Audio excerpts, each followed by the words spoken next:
Francisco Cândido Xavier, Missionários da Luz, terceiro livro da coleção A Vida no Mundo Espiritual, ditado pelo Espírito André Luiz, capítulo 15, Fracasso.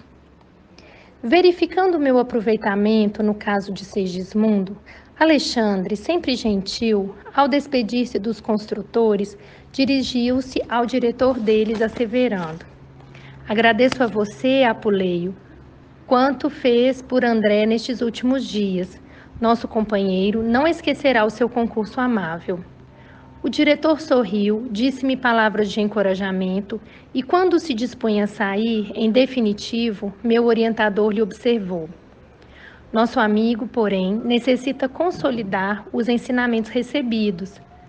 André acompanhou um caso normal de reencarnação, no qual um esposo honesto cedeu inicialmente aos nossos rogos para que Segismundo renascesse com a serenidade imprescindível. Viu de perto um coração maternal sensível e devotado, e permaneceu em estudo em uma câmara conjugal defendida pelo poder sagrado da prece e reconfortada pela proteção do plano superior. Entretanto, seria justo observar-se algum processo diferente dos que existem por aí há centenas, em que somos defrontados por obstáculos de toda espécie. Ficaria, desse modo, habilitado a conhecer a extensão e complexidade de nosso esforço em defender companheiros imprevidentes, que menosprezam a responsabilidade moral, fugindo aos compromissos. E, fixando um gesto de carinho fraterno, interrogou: não terá você, presentemente, um caso dessa ordem, no qual André possa recolher as lições precisas? Temos sim, esclareceu Apuleio atenciosamente. Temos o caso Volpini. E porque Alexandre ignorasse o processo a que se referia, continuou: logo depois de organizar as bases de Segismundo, ocupei-me de outros serviços da mesma natureza, e entre esses foi confiada à nossa vigilância a tarefa relativa ao irmão que mencionei. Creiam que tudo movimentamos no setor de assistência para evitar o fracasso do trabalho. Entretanto, tenho a experiência por absolutamente impraticável. Quer dizer, então, redarguiu o meu instrutor com sabedoria, que a futura mãe não correspondeu à expectativa do nosso plano de ação? Isso mesmo, prosseguiu o interlocutor. Enquanto os desequilíbrios se localizam na esfera paternal ou procedem da influência de entidades malignas, simplesmente há recursos a interpor. No entanto, se a desarmonia parte do campo materno, é muito difícil estabelecer proteção eficiente. A pobre criatura, por 2 vezes sucessivas, provocou o aborto inconsciente pelo excesso de leviandades e atualmente será vítima das próprias irreflexões pela 3ª vez, segundo parece. Debalde, temos oferecido o socorro de que podemos dispor. A infeliz deixou-se empolgar pela ideia de gozar a vida e irmanou-se a entidades desencarnadas da pior espécie, que, para acentuar os seus planos sombrios, separam-na do próprio companheiro, ansiosas por lhe precipitarem o coração na esfera das emoções baixas. Enquanto Alexandre ouvia em silêncio, Apuleio continuava depois de longo intervalo. Volpini atingiu agora o 7º mês de gestação da nova forma física, mas a noite próxima será decisiva para ele. Já recebi um apelo dos colaboradores que ficaram nas imediações do caso, em serviço ativo, no sentido de evitar certas extravagâncias da futura mãe, projetadas para hoje. Entretanto, não creio sejamos por ela obedecidos. A organização fetal não se encontra em condições de suportar novos desequilíbrios, e se a pobrezinha não despertar para o dever, abrirá ainda hoje uma 3ª falência. Se André puder vir conosco, dar-nos-á muito prazer. Alexandre, que me parecia muito circunspecto naquele momento, dando a ideia de quem não desejava cultivar qualquer comentário menos edificante, considerou: nosso companheiro irá com vocês. Por vezes, para preservar convenientemente a saúde, é preciso conhecer as enfermidades. Para cultivar o bem, é necessário não ignorar a existência do mal. Com efeito, à noitinha, chegávamos a Puleio, 2 companheiros dele e eu, a uma residência confortável e de aparência distinta. O grande relógio de parede mostrava 19h55. Seguindo o diretor, penetramos um aposento bem mobiliado, no qual se encontravam 3 entidades desencarnadas de horrenda figura, que, em virtude do baixo padrão vibratório, não perceberam a nossa presença. Conversavam entre si, combinando medidas detestáveis que não cabe relacionar aqui. A certa altura da palestra, porém, referiram-se ao caso da reencarnação de maneira franca. Não sei, comentou um deles, perversos inimigos do bem. Por que a arte infernal vem resistindo o intruso? Despejá-lo-emos na primeira oportunidade. Quando isso ocorre, disse outro, é que há mãos de anjos trabalhando por trás. Pois que vão para o inferno, exclamou o que parecia mais cruel. Veremos quem pode mais. Cesarina já nos pertence 90%. Atende perfeitamente aos nossos propósitos. Por que um filho intrujão em nossos planos? É preciso combater até o fim. No entanto, considerou o terceiro, que até então se mantinha em silêncio. Há mais de 6 meses estamos trabalhando em vão para alijá-lo. Temos, porém, conseguido muito, tornou o mais revoltado. Não creio que ele se possa aguentar por muito tempo. Talvez hoje façamos o resto. Um filho viria roubar-nos, talvez, a boa companheira com que contamos agora. Todas as atenções dela convergiriam para ele e o nosso prejuízo seria enorme. Mas se existem mãos de anjo trabalhando, temos mãos de demônios para agir também. Já vencemos 2 vezes, por que não vencer agora igualmente? E se o filho vier, considerou um dos interlocutores, certamente virá o esposo de regresso. Não poderemos conservá-lo à distância por mais tempo, caso isso se verifique. Isso nunca, respondeu o adversário mais feroz com inflexão sinistra. Como era diferente aquela paisagem interior, comparativamente à câmara de Raquel, na qual levara a efeito tão formosas observações referentes à tarefa reencarnacionista, o aposento mantinha-se absolutamente desguarnecido de defesas magnéticas e não se via o movimento de visitação espiritual da esfera superior que caracterizava a formação do novo corpo de Segismundo. Está observando? Falou Apuleio gentil. Nem sempre a nossa tarefa se desdobra ao longo dos jardins afetivos. Muitas vezes devemos operar sob verdadeiras tormentas de ódio que desintegram nossos melhores elementos magnéticos de cooperação. Esse caso é típico. Recordei que a residência de Adelino se enchia diariamente de afeições do plano espiritual e perguntei: mas a futura mãe não dispõe de relações em nossa esfera? De qualquer modo, respondeu ele, sempre temos bons amigos na zona superior, aquela em que nos encontramos. Todavia, em certas circunstâncias, afastamo-nos voluntariamente deles. Cesarina poderia contar com diversas amizades. No entanto, ela mesma se incumbe de obrigá-las à ausência. Impressionado, considerei. Não terá ela, contudo, um pai ou mãe em nossos círculos espirituais que tome a si o sacrifício de defendê-la? Tem um pai que a estima com extremos de afeto, esclareceu o diretor.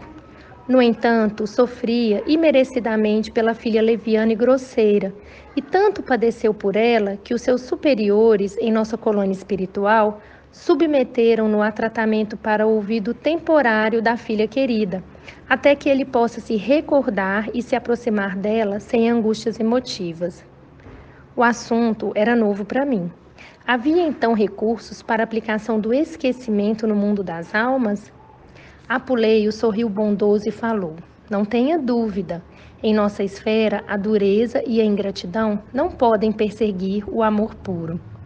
Quando as almas reencarnadas se revelam impermeáveis ao reconhecimento e à compreensão, distanciamo-nos delas naturalmente, ainda mesmo quando encerre para nós valiosas joias do coração, até que se integrem no conhecimento das leis de Deus e se disponham a segui-las em nossa companhia. Quando somos fracos, porém, embora muito amoráveis, e não nos sentimos com a precisa coragem para o afastamento necessário, se merecemos o auxílio de nossos maiores, somos favorecidos com um tratamento magnético que opera em nós o esquecimento passageiro. Nesse instante, Cesarina penetrou no quarto, seguida dos espíritos construtores que velavam por Volpini, o reencarnante. Enquanto a senhora se sentava à frente de grande espelho, dando início a complicados arranjos de apresentação festiva, os cooperadores de Apuleio se aproximavam, saudando-nos atenciosos. Infelizmente, disse um deles ao chefe, a situação é muito grave. É impossível prosseguir em nosso esforço de assistência com o êxito desejável. Nossa irmã afunda-se cada vez mais nos desequilíbrios destruidores, unindo-se voluntariamente, e indicou as entidades viciosas que a cercavam. A estes adversários infelizes, entrega-se agora a prazeres e abusos de toda sorte. Seus desvios sexuais nos últimos dias têm sido lastimáveis e enorme é a quantidade de alcoólicos, aparentemente inofensivos, de que tem feito consumo sistemático. Aliados semelhantes distúrbios às vibrações desordenadas do plano mental, vemos que a posição de Volpini é insustentável, não obstante nossos melhores esforços de socorro. Apuleio ouviu as graves notificações em silêncio e observou em seguida. Já sei o que se projeta para essa noite. Sim, considerou o interlocutor.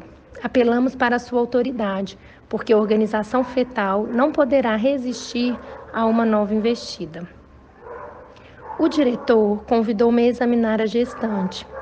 Ao lado dela permaneciam as entidades inferiores a que me referi, que demonstravam absoluta ignorância de nossa presença.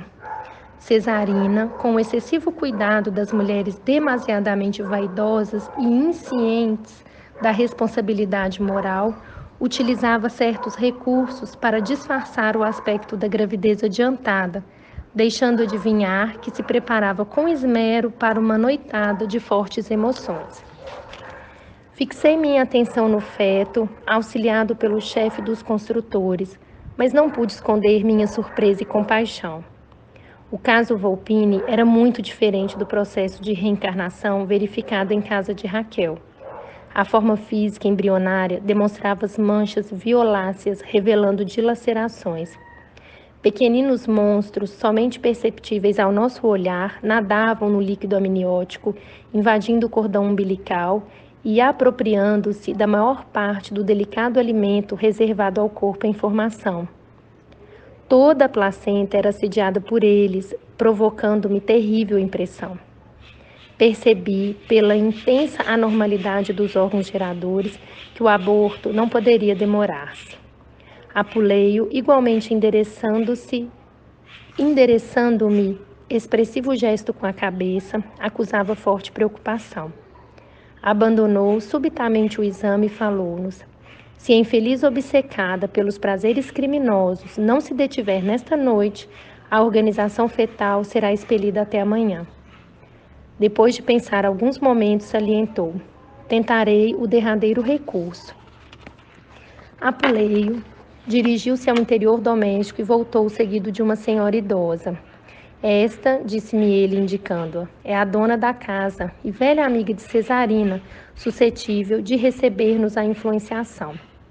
Aproveitar-lhe-ei o concurso para que a nossa desventurada irmã de futuro não possa dizer que lhe faltou assistência e conselho adequado. Em um gesto de bondade, já observado por mim em diversos superiores do nosso plano, colocou a destra sobre a fronte da recém-chegada, que se acercou de Cesarina com muita ternura e falou: minha amiga, estou receosa por você. Não vá. Desconfie de certas amizades pouco dignas. Seu estado, Cesarina, é melindroso. Por que exceder-se? Uma festa de aniversário em pleno bar não pode servir às suas necessidades presentes. Abriguei você em nossa residência como se o fizesse a uma filha e devo estar vigilante. Nutro a esperança de vê-la reaproximar-se do esposo, que, segundo creio, deve estar ausente por simples questão de incompatibilidade de gênios. Mas se você não se defende do mal, como atender à situação? Um dos infelizes seres da ignorância e da sombra, que perseguiam Cesarina por invigilância dela, envolveu-a nos braços como se desejasse comunicar-lhe o seu estranho e perigoso magnetismo. Vi que as entidades inferiores presentes observavam de perto a senhora e lhe ouviam as palavras sensatas, porque todas exibiam gestos e demonstrações de revolta e desagrado que não podemos registrar aqui. A interpelada, deixando-se envolver pela influência neutralizante do mal, riu-se de modo franco e acrescentou: Tranquilize-se, minha boa Francisca. Não precisará ensinar-me virtude. Tenho meu compromisso para hoje, não posso faltar. Não concordo, Cesarina, tornou a interlocutora com energia, sob a inspiração direta de Apuleio. Nem estou fazendo pregação de virtude à sua consciência responsável. Quero despertar suas fibras de esposa e mãe. O homem cujo convite você pretende atender não merece confiança, não é digno de consideração. Além disso, seu organismo deve ser preservado. Não lhe dói a expectativa de prejudicar o filhinho? Não pondera o futuro? E a respeitável amiga continuou advertindo com severidade maternal, enquanto a futura mãe de Volpini se manteve em franca posição de negativa e impermeabilidade. 2 horas durou a conversação, na qual o diretor dos construtores usou da caridade, da lógica e da paciência nas mais altas doses.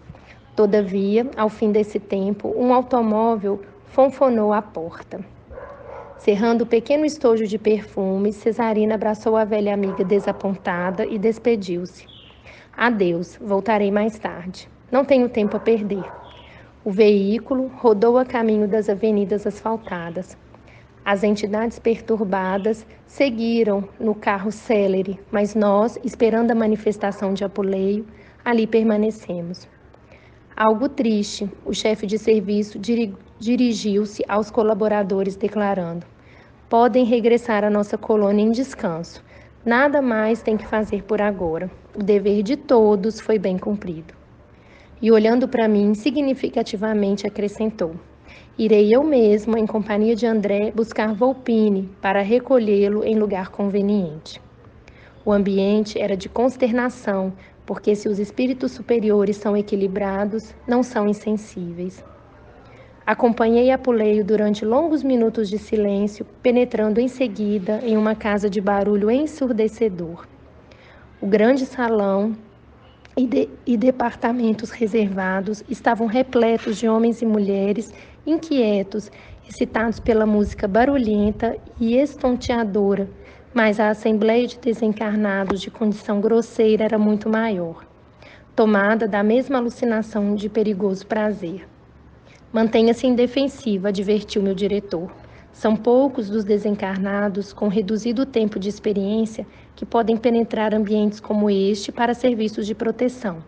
Não nos cabe descrever as paisagens tristes desdobradas ao nosso olhar. Cumpre-nos tão somente esclarecer que não tivemos dificuldade para reencontrar Cesarina em companhia de um cavalheiro menos escrupuloso, entre finas taças de alcoólicos elegantemente disfarçados. Apuleio aproximou-se e retirou Volpini, que a ela se abraçava como criança semiconsciente.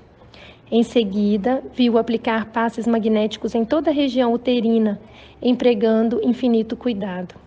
Retomando Volpini, que confiara às minhas mãos para poder operar com eficiência, falou-me calmo. Desliguei o reencarnante do santuário maternal. Entretanto, não deveríamos esquecer-nos de ministrar o devido socorro à mãe vigilante. Ela precisa continuar a luta terrestre quanto possível para aproveitar alguma coisa da oportunidade. Retiramo-nos, conduzindo o companheiro prematuramente desligado a uma organização socorrista, mas depois de atender a todos os deveres que me competiam, desejei, na qualidade de médico, observar o que se passava com a pobre mulher fracassada em sua missão sublime. Nas primeiras horas da manhã, dirigi-me à residência que visitáramos na véspera. Com grande surpresa, porém, verifiquei que Cesarina não se encontrava em casa. Não se passaram muitos minutos e uma vizinha interpelava a senhora que a Puleio influenciara, perguntando-lhe o que eu desejaria saber. Cesarina, explicou a matrona preocupada, na manhã de hoje foi recolhida a uma casa de saúde em estado grave. No decorrer da rápida conversação, recolhi as informações necessárias relativamente ao endereço e procurei visitar, incontinente, a infeliz criatura que deixáramos na festa elegante da véspera. Fortemente impressionado, soube que Cesarina, em gravíssimas condições, acabava de dar à luz uma criança morta.